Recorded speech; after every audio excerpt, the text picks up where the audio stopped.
para mabasa ang iyong tunay na patibo. Wow, ibang pinapakita, taliwas ang salita, pero ayokong magduda, bakit sa simula maghihintay na lang na ika'y dumaan. Sana ay maiksan ng ating pangulila.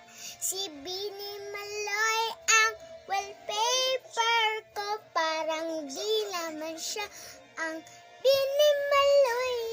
Nagpakulay kasi siya, kaya ganyan. Si Bini Maloy talaga yan, kaya pumunta na kayo dito. Char.